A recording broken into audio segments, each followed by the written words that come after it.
सभी को जय मसीह की।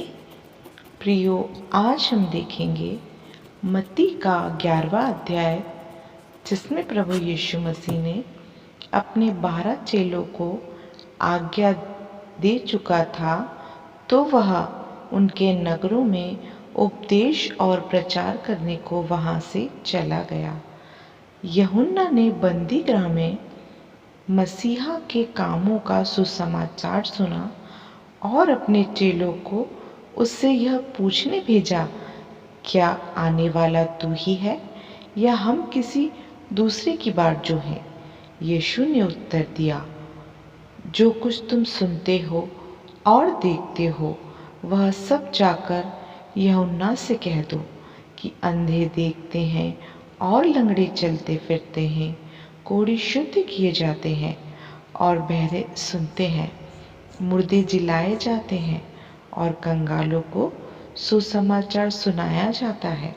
और धन्य है वह जो मेरे कारण ठोकर ना खाए। जब वे वहां से चल दिए तो यीशु ने यूहन्ना के विषय में लोगों से कहने लगा, तुम जंगल में क्या देखने गए थे? क्या हवा से हिलते हुए सरकंडे को? या फिर तुम क्या देखने गए थे? क्या कोमल वस्त्र पहने हुए मनुष्य को? देखो, जो कोमल वस्त्र पहनते हैं वे राजभवनों में रहते हैं। तो फिर क्यों गए थे? क्या किसी भविष्यद्वक्ता को देखने को? हाँ, मैं तुमसे कहता हूँ कि भविष्यद्वक्ता में से बड़े को यह वही है जिसके विषय में मैंने लिखा है, देख, मैं अपने दूत को तेरे आगे भेजता हूँ, जो तेरे आगे तेरा मार्ग तैयार करेगा। मैं तुमसे सच सच कहता हूँ कि जो स्त्री से जन्मे हैं उनमें से यूहन्ना बपतिस्मा देने वाला से कोई बड़ा नहीं हुआ, पर जो स्वर्ग के राज्य में छोटे से छोटा है वह उससे बड़ा है। यूहन्ना बपतिस्मा देने वाले के विषय में अब तक स्वर्ग के राज्य में बलपूर्वक प्रवेश होता रहा है और बलवान उसे छीन लेते हैं।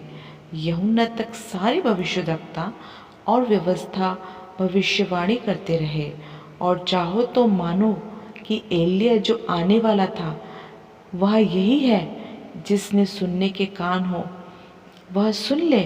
मैं इस समय के लोगों को उपमा किससे दूं?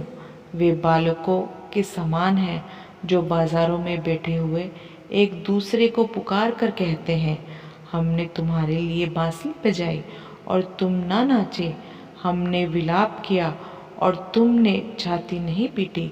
क्योंकि यूहन्ना ना खाता आया और न पीता, और वे कहते हैं उनमें दुष्ट आत्मा है।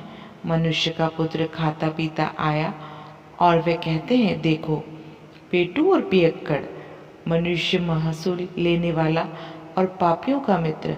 पर ज्ञान अपने कामों से सच्चा ठहराया गया, अविश्वास पर है। तब वह उन नगरों की उल्हाना देने लगा जिनमें उसने बहुत से सामर्थ के काम किए थे, क्योंकि उन्होंने अपना मन नहीं फिराया था। हाय खुराजीन, हाय बेतसदा, जो सामर्थ के काम तुम में किए गए, यदि वे सुर और सेदा में किए जाते तो टाट ओढ़कर और राख में बैठकर वे कब से मन फिरा लेते।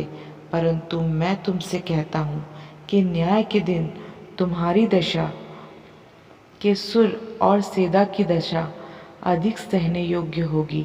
हे कफरनहूम, क्या तू स्वर्ग तक ऊंचा किया जाएगा?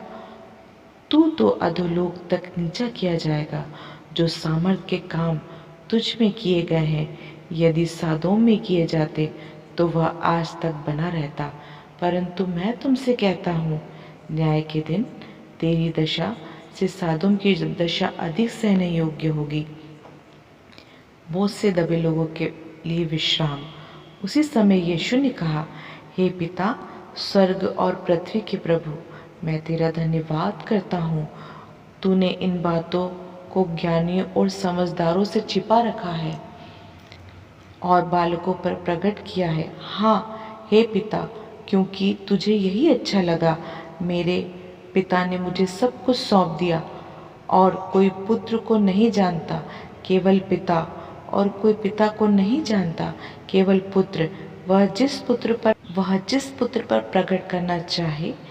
हे सब परिश्रम करने वालों और बोझ से दबे लोगों, मेरे पास आओ, मैं तुम्हें विश्राम दूंगा। मेरा जुआ अपने ऊपर उठा लो और मुझसे सीखो, क्योंकि मैं नम्र और मन में दीन हूँ, और तुम अपने मन में विश्राम पाओगे। क्योंकि मेरा जुआ सहज और मेरा बोझ